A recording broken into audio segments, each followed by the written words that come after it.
Hello, good afternoon. It's midday. Welcome to Midday Live with me, Efwa Teku. The headlines this afternoon.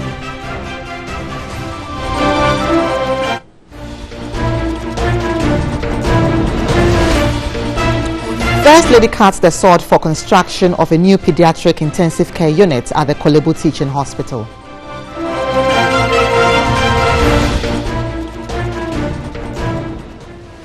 National Labour Commission urges calm as it begins to adjudicate over concerns raised by lab scientists.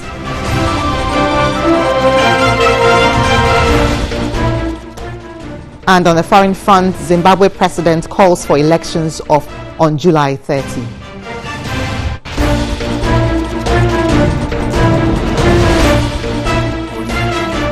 We have more on these and more coming up in the next hour. Do stay with us.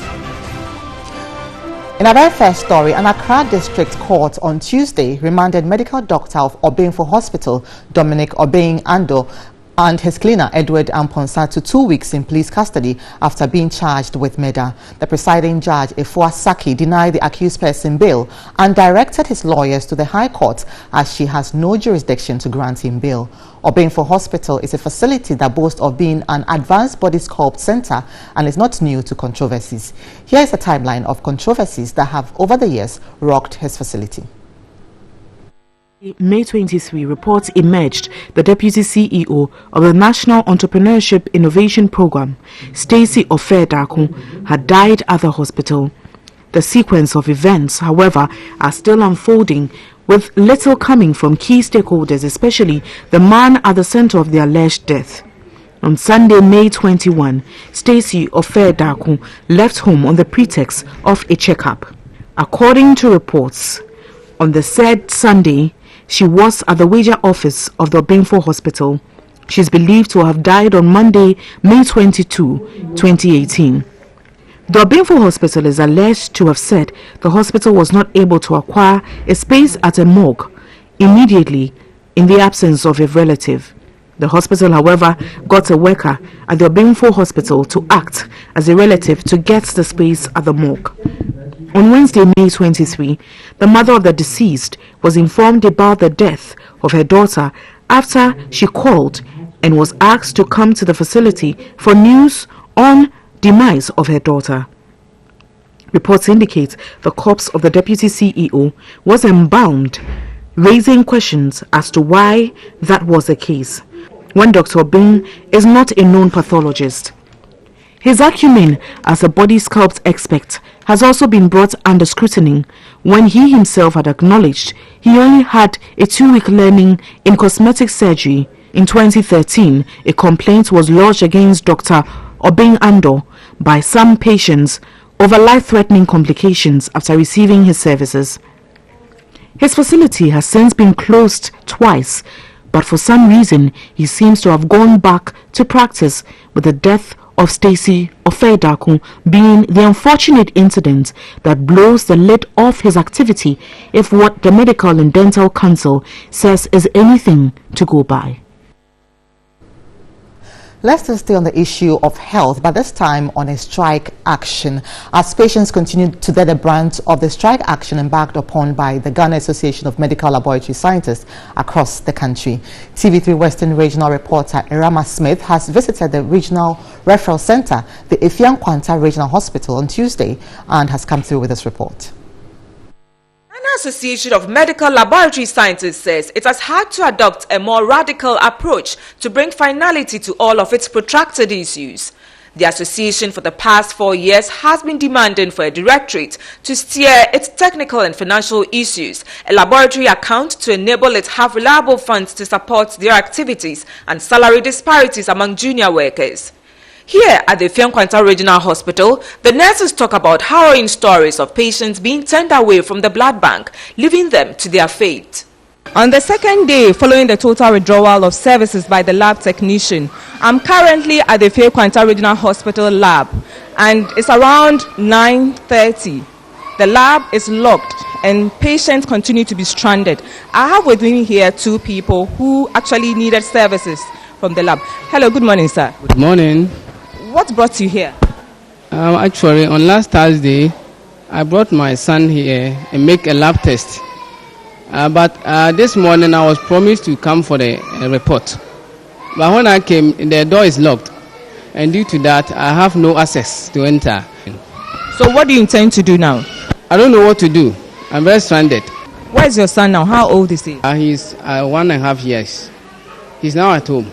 Pacho, abazi no nyuma aba ha no pay. Pacho, me lab tazin. Nene eyetu, nti me ye ko wa ha. Na kura aka no na ho me ko na ese emre na konti. Maba me nde nenka. Maba nti no me ba ya. Me ko ye ho de na kese maba gi ha so report no. And there aka ho. Me ba ya me de minim ho hwe ya tum. Na won dwen say bia obetimi akọ private lab. Me ba tumi na minisika. A very sad situation here. Let's check the blood bank and find out what is going on over there. So this is the blood bank at the Ifekwanta Regional Hospital. And we went in, even though there were nurses available, they refused to speak on record. Interestingly, there was no technician available. So you may come in here, the nurses will be there, but there will be no technician to cross-match or available any blood for you. The strike continues. Irama Smith, Takrade for TV3 News. We're staying on the issue of the strike action as the National Labour Commission is appealing to the striking medical laboratory scientists to rescind the action and follow the commission to hear the parties and have the matter determined. Ghana Association of Medical Laboratory Scientists went on strike on Monday to protest salary discrepancies they claim exist 6 years after the introduction of the single spine pay policy. Now, Section 162 of the Labour Act 2003, that's Act 651, enjoins the commission to take immediate steps to settle disputes involving essential services through compulsory arbitration. Ofosu Asamoah is the Executive Secretary of the National Labour Commission, and he's joined me on the line. Good afternoon to you, sir. Mr. Asamoah, good afternoon. Good afternoon, madam. Right, thank you for speaking with us. Now, how long has the Commission known about the concerns of the scientists? Yes, we've known the concern of the scientists for over a year now, as the case is pending before the commission. You've known about the concerns for about a year? Yeah, that is so. And within the time frame, did you do something about it? Yes. The case was pending before the commission until the dissolution of the last commission term ended on the 22nd October 2017. And the new commission came into place on the 4th of May 2018.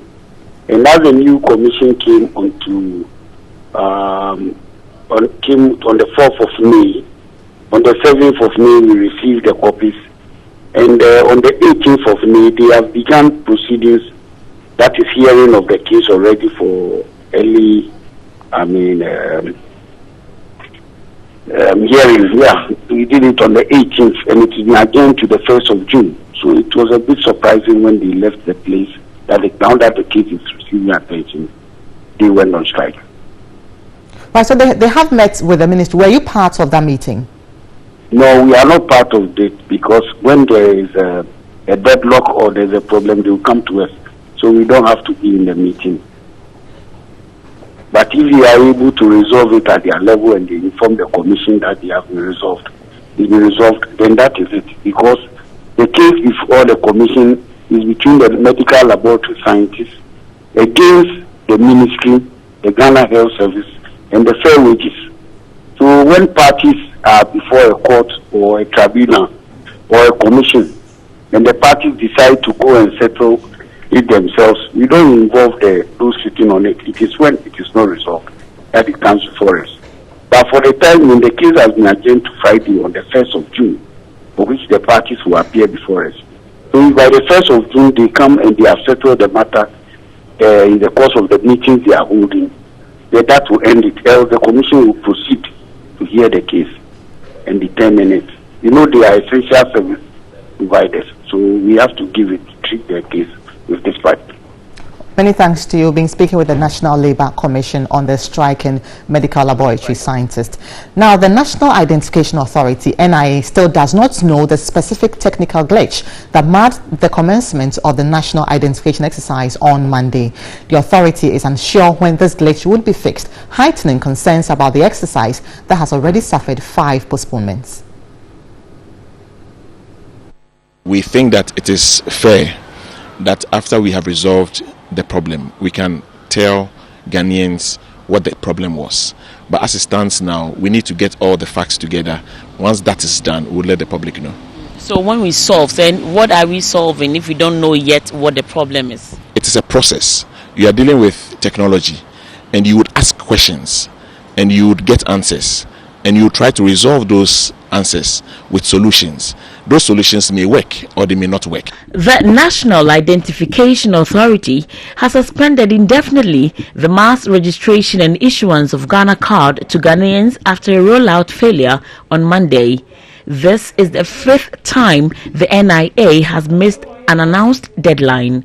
Officials of the Jubilee House and other key institutions, including Parliament, who had gathered at selected centres to get their national ID cards, also known as Ghana Card, were left stranded and disappointed after officers of the NIA failed to turn up for the registration exercise. The exercise was scheduled to kick off at 7 a.m. but never happened.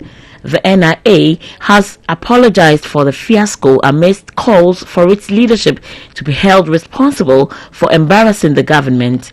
The CEO of the authority, Professor Kenatefwa, is reported to have suggested a possible sabotage. Why would anybody want to sabotage such a national project? I listened to him. He didn't say that we are being sabotaged.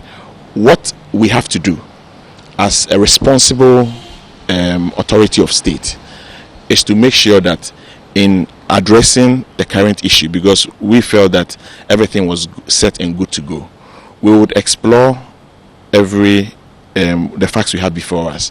If we think, or if it turns out that that sabotage you are talking about is what it is, we will let the public know.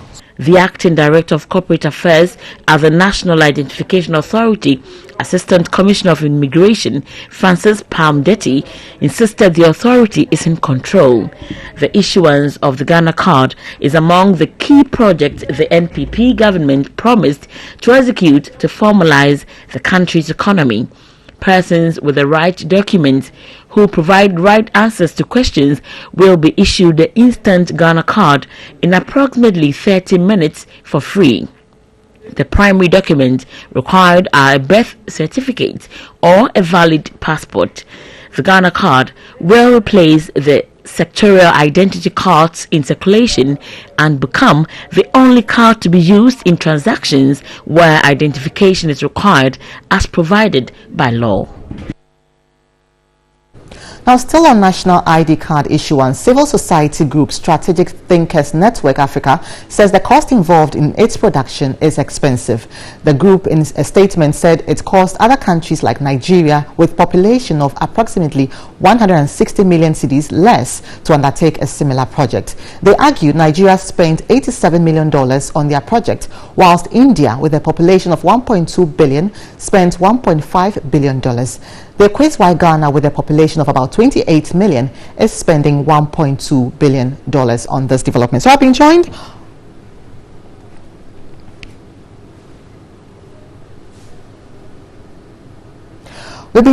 on Skype by Ni Tete. He's the Executive Director of Strategic Thinkers Network Africa. Good afternoon to you. Good afternoon. How are you doing? Thank you very much. I'm well. So you are questioning the cost of the project, and you are likening it to other countries like Nigeria and India, who have more population than we do. But have you taken into consideration the kind of cards or the what the card is supposed to be used for, the features of the card? Well, thank you very much. I say good afternoon to your viewers. Clearly, we think that if government wants to undertake a project, definitely you would look at other countries and their experience, and then based on that you do yours, and then look at the cost. But from our fastidious checks, we realize that it is the similar card that has been done in Nigeria and India, and we look at the population. Ghana is approximately 28 million, it costs $2 billion. And we say that just our neighbors, Nigeria, having 600 million population, would have to spend $87 million. Then clearly it means that even if there are added on features, which we don't see, that particular added on features that NI is talking about, and we are spending that amount of money. It is clearly an anti-protection of the public purse. It's also a wasteful expenditure. We are even surprised about what they call the added-on features. When you say added-on features, what are they? They are saying that it's going to be like a pen drive where all your information will be put on the card, and then anybody that takes your card will have all your information. Who in this world carries all his information on a pen drive where he goes? We are thinking that you only need a barcode or a preference number where your information is on the system of the various government agencies like the police, the immigration service, SEPS, and what have you. And so as soon as you mention your barcode or your preference number, all that and it's inserted in the system, your information is dropped. Nitate, what are you suggesting we do now? The process is almost emotional. What do you suggest we do? We can say confident that the technical hitches that happened on the first day is because of the lazy man approach in putting every information on the card. We think that you only need a barcode or preference number, and the point is that US and the UK, Nigeria, and the rest have done the same. They don't have all the information on the card. It's only the preference number. That preference number is what gives you the edge to put in the system, and then your information is there. And so we are saying that just have a preference number on the card. Then when it is mentioned and it's put in the system, the government agent in the real government agencies, it drops there. But if you say you are putting all the information on the card, you create room for hackers, conmen, rogues, and what have you to take advantage. Because if I have your card, very well. Thank you. I will just put the information and then do that. Yes. Well, thank you very much for your inputs. That was Strategic Africa Thinkers Network Limited. Now on to some more news. The ban on small-scale mining came into force in January 2017. This was followed by the government's anti-Galamsey task force Operation Vanguard in July the same year. With almost a year since the coming into force of Operation Vanguard, Richard Bright Addo takes a look at the government's fight against Galamsey. In January 2017, the government placed a ban on small-scale mining for a period of 6 months. The ban was, however, extended in October 2017 for another 3 months, which ended in January 2018.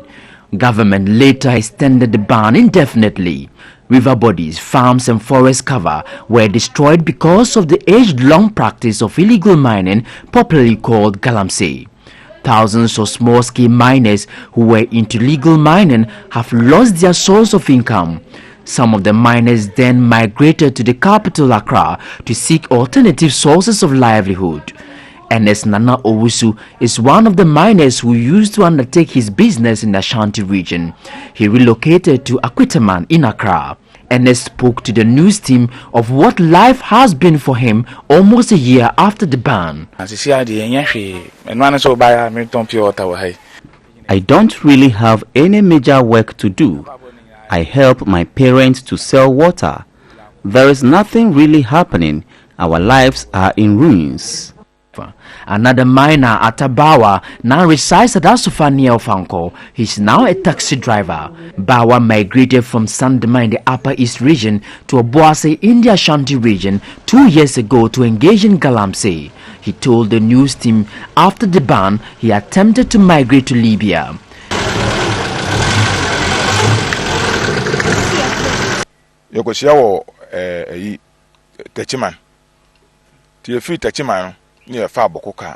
We met at Techiman and traveled to Boku, then to Niamey, to Gabi, through to Droku, which is a desert in Libya. Upon reaching Libya, we did not have any passport, so we ran back to Ghana.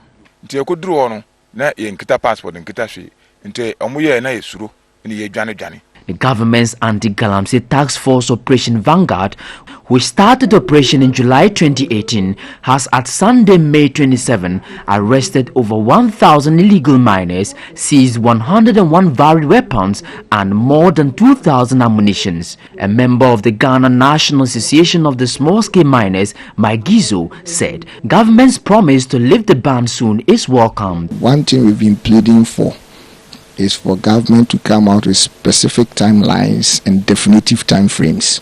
If you say soon, it's so relative, it's open.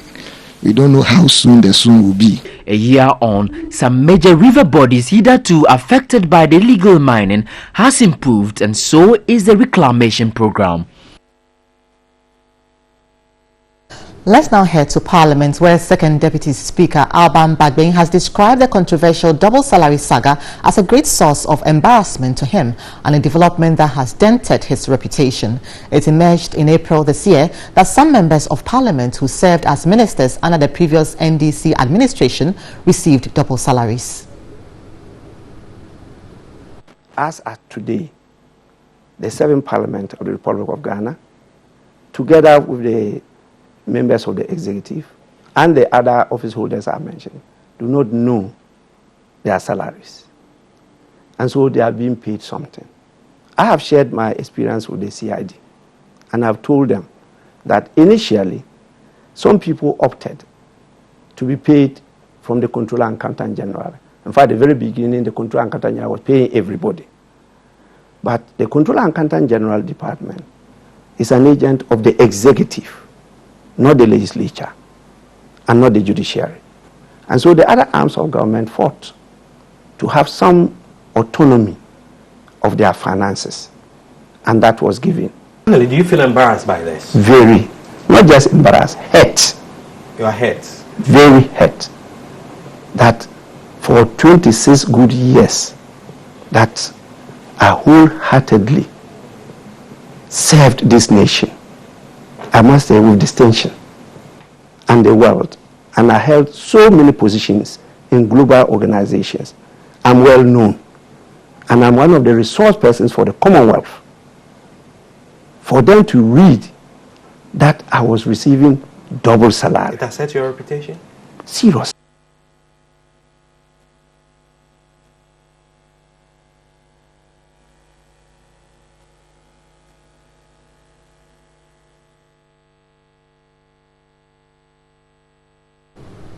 You're watching Middaylive on TV3. Do stay tuned. We'll be right back.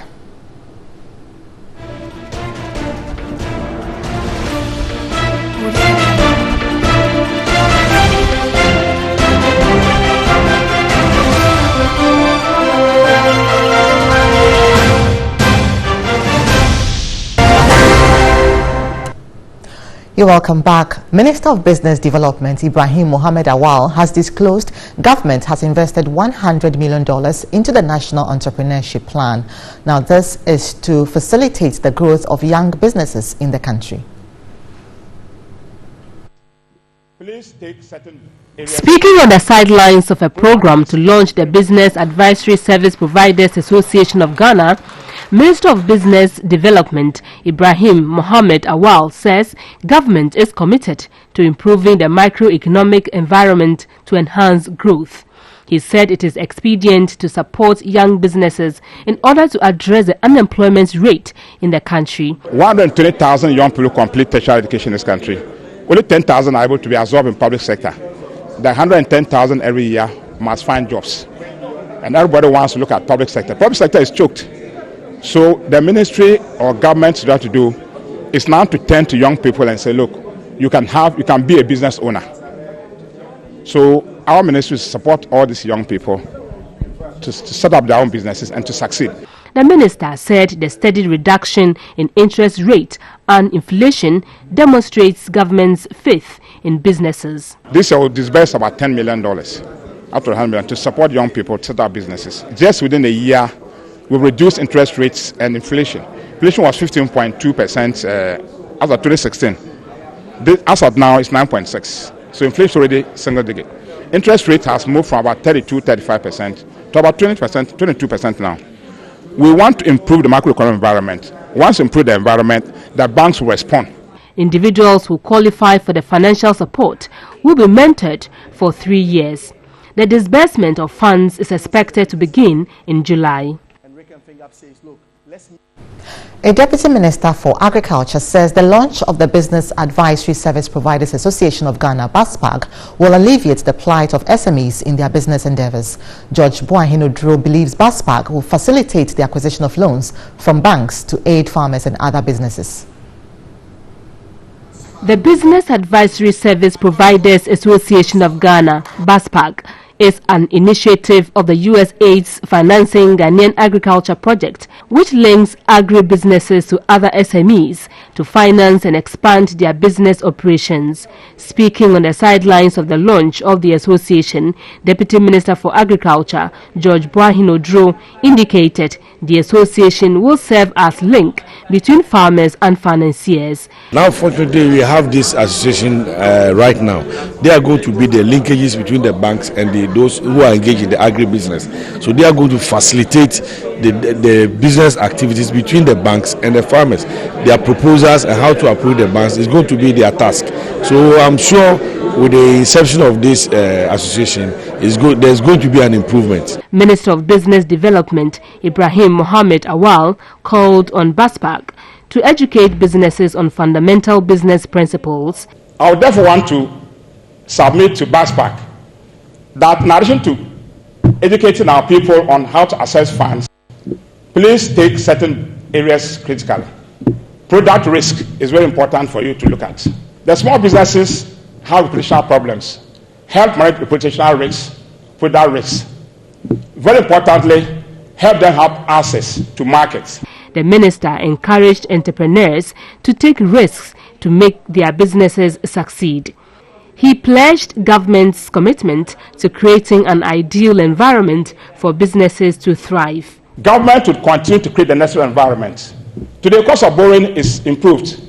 It moved from the 35% to about 22-20% today. We intend to work on it to make it single digits in the next year. We will continue to improve the macroeconomic environment to make sure business is well grounded in Ghana. That's where we can compete and improve livelihoods. And that's all we have for business. But now on to some other news. Ghanaian children eligible for polio vaccination will from June 1, 2018 receive the inactivated polio shot instead of the oral polio vaccine. The new injectable vaccines, which will be given to babies at 14 weeks old, is considered to be safe, potent and has minimal side effects. Ashanti Regional Director of Health Services Dr. Emmanuel Tinkran explains the inactivated polio vaccine is an improvement over the oral polio. What is this inactivated polio vaccines? Yes, it's one of the vaccines that we use to control polio virus. You know, there are two types of vaccines. We have the oral polio vaccine and we have the injectable polio vaccine. And previously we were using the oral polio vaccine, and that's what we've been using since 1970, since we introduced the polio vaccine into the country's CPI. And we are almost getting to the eradication of polio in the country. So there's a need to move to a more safer vaccine. The oral polio vaccine, we call it life attenuated. It's not dead. It has some life in it. So despite the fact that it's very weak, it can still cause some side effects. But this inactivated polio vaccine is a killed vaccine. Therefore, the side effects are very minimal. And that's the reason why we are introducing it. In fact, when you go to most of the developed countries, that's what they are using. So, talking about the side effects, what specifically are you referring to, using the old version and now we have the new version? Yes, the side effect, the killed vaccine has a better safety profile in the fact that the live vaccines can cause a disease that is also similar to polio, because it's only weak, but it's a weaker polio vaccine, so it can still cause polio, unlike the killed vaccine. So that is the side effect that we always talk about. So it can cause disease that will mimic polio if it is live. In Ashanti region, how many children are we looking at to vaccinate? We are looking to vaccinate close to more than 200,000 children every year. It will be part of the routine immunization in this country from 1st June. Let's now move away from the Ashanti region to the Western region, where scores of passengers have been left stranded at the Takoradi Accra station for close to 5 hours due to a misunderstanding between Yutong and Peugeot drivers. It took the swift intervention of the police rapid deployment force to prevent what could have become a fisticuffs between the drivers. When TV3 News got to the station at the Takrada Mangasim White House, close to 10 personnel from the Western Regional Police Command were stationed there to prevent further disturbances. Scores of passengers were still at the bus terminal, hoping to board the bus to Accra. Passengers who could not wait left for another station. Traders at the station complained the 5-hour standoff had affected their sales. Station manager Isaac Kobena Mensah explained there is an arrangement for the Yutong and Peugeot drivers to load one Toyota Haze bus each. But according to him, the Peugeot drivers have been agitating that they want to be the only ones loading the Toyota Haze. This was, however, opposed by the Yutong drivers. But the spokesperson for the Peugeot drivers, Richmond Ansah, insists the arrangement was cancelled after a meeting between the leaders of the Yutong and Peugeot drivers. At the time of filing this report, the leaders of the two groups were in a meeting at the headquarters of the Western Regional Police Command in Sekendi. Now, 7 out of 10 final year students of Tebu Community Junior High School of the first batch of candidates in the BEC last year gained admission into senior high schools in spite of several infrastructural challenges confronting the school. Authorities of the school are requesting support from individuals and organizations to enable students perform better. The infrastructural and other challenges confronting the Tebu MA Basic School was first telecast by TV3 in 2016. At that time, academic activities were being undertaken in this makeshift structure and in the open. TV3 is the station that always brings to the fore challenges that communities such as this, that we are not even aware. Today, not a single of those makeshift structures remain here at the junior high section. Enrollment reduced from 51 in the 2015-2016 academic year to 21 last year. Currently, there are only 4 students in JHS 3 and another 4 in JHS 2 who have lessons here. The head teacher's office has been converted into a classroom for the 13 JHS students. The 275 pupils currently enrolled at the basic level are accommodated in the primary block constructed by government in 2012. We sit under the shed, and when it is raining like this, we have to stop the class and go to the other classes, and this helps us not concentrate, and sometimes we confuse during the lesson because when it is raining they have to stop before we continue when the rain stops. I'm pleading with the government so that you come and provide us our needs so that we can concentrate, especially the GHS structure and the KG structure, so that we can concentrate and learn hard. GHS structure and the teachers bungalow, so that our teachers can stay here with us and handle us. Some of them stay at Papase and nurses, so if we have teachers bungalow here, they can stay with us here. The school lacks the required teaching and learning materials. So we are suffering for, we are appealing for building. That is our communities. That is what we are after. So we need all local distance to help us for building all these things for us. In spite of the challenges, 7 out of the 10 final year students of the first batch of candidates in the BEC last year gained admission into senior high schools. A leading member of Twins Foundation, Zina Abu Jaude Wilson, called on philanthropic individuals and organizations to support the school.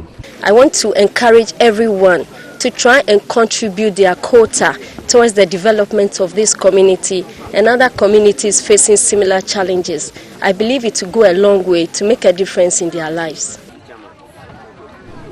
Still on education, government has released 124,520,623 cedis to settle arrears of free SHS grants, teacher training allowance and feeding grants for colleges of education across the country. A total of 46,069,423 cedis will be dispersed to public schools implementing the government's free SHS as the third term grant, which has been outstanding for the last 7 weeks.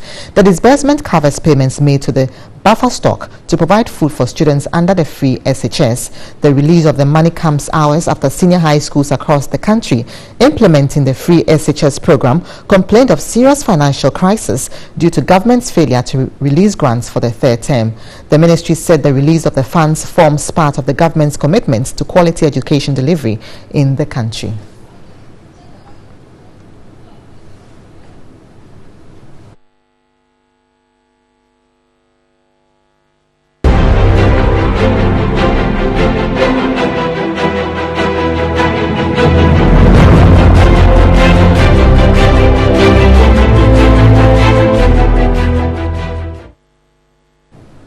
Our First Lady Rebecca Ekufuado has cut sword for construction of a new pediatric intensive care unit at the Kolebu Teaching Hospital.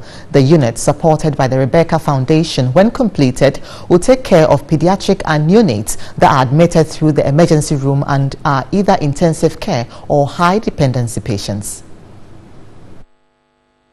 From the Kolebu Teaching Hospital, exactly at the pediatric unit where sword has been cut for a new building to be constructed to have the pediatric intensive care unit. Currently behind me is the emergency ward for the pediatric unit, and inside is a very horrifying situation because they received overwhelming cases. The 20-unit bed capacity room is now receiving over 30 and sometimes even 40, forcing authorities to pair children in 2s and in 3s on beds that are meant originally for just one child, a situation which is inhibiting the efficient delivery of quality health care. Not too long ago, the First Lady of the Republic, through her foundation, the Rebecca Foundation, cut sword for the commencement of the construction of a ultramolding facility, which is going to provide various range of services when it comes to pediatric emergency services. Let's take a look at what the First Lady said in her opening statement, as well as some remarks from the CEO of the Kolebu Teaching Hospital, Dr. Phyllis Anya. For so many years, the children's block at Kolebu has been working under some very tough conditions. It is in a deplorable state and urgently needs facilities and resources to provide optimum care for children. I was told that about 6 years ago, the sword was cut for the construction of a new children's block.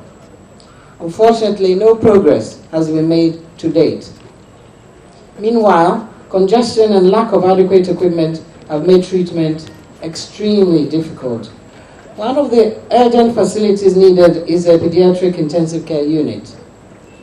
The pediatric services in Kolebu suffer from lack of space and resources to welcome and host emergency pediatric patients and neonates born outside the hospital. The children's block, ever since it was built more than half a century ago, has had no major change. We know, however, that the children's department receives about 30,000 in attendees in a year, with about 6,000 admissions. Many of these have really been managed in a way which is not of the standard of the modern day healthcare practice, befitting of Kolebu as a quaternary healthcare center. Well, this afternoon, MTN Video Report, our citizen journalist Manche Akwete reports on the deplorable state of the Okra-Akwadwo Health Facility in the Eastern Region.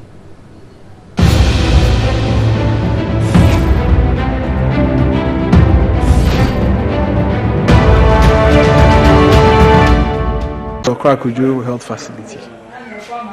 It was built in 1962 by Osajifo Dr. Kwame Nkrumah, and you can already see the paintings are peeling off. In fact, those in charge here tell me that since 1962, no proper renovation works has gone on here. Look at the walls, very dilapidated. This is a maternity. Look at the floors, look at the ceiling. The whole place stinks with feces from bats. It also serves as a breeding place for reptiles. This is their water tank. This is where they store water to run the facility. I am Manche Akwete, reporting for TV3.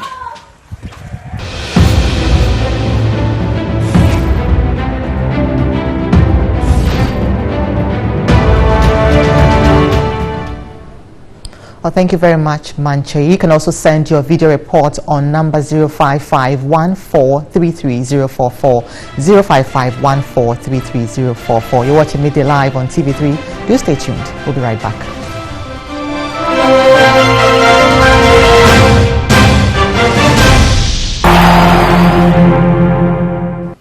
Good afternoon. Thanks very much for staying with us here on Midday Live. My name is Anako Jafre with a sports update for you this afternoon. Let's get into the details. And then we'll begin with the Black Stars, where Emmanuel Boateng and Thomas Partey scored 2 goals as Ghana secured a 2-0 win over Japan in their first game of the year. Thomas Partey opened the scoring for the Black Stars in the 8th minute of the game with a well-drilled shot via a free kick just outside the penalty area. Kwesi Appiah gave Boateng his debut in what was a first call-up for the Levante striker, and he stepped up to convert his first goal for Ghana in his debut against the Blue Samurai.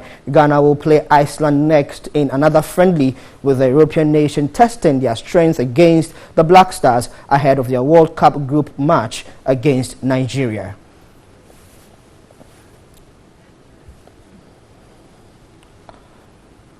Now to the corridors of the Ghana Football Association, where President Kwesi Nyantakyi has met staff of the organization to give them what he says is a first-hand account of the controversy that has rocked them in the last few weeks.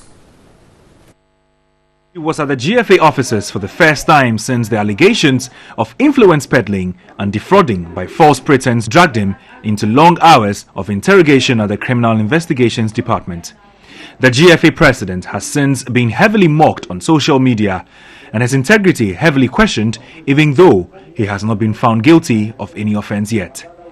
He told a meeting that lasted about 45 minutes with the staff at the GFA that the investigative journalist Anas Arimiyahu Anas had effectively entrapped him and apologized for the chaos of the last week, according to inside sources.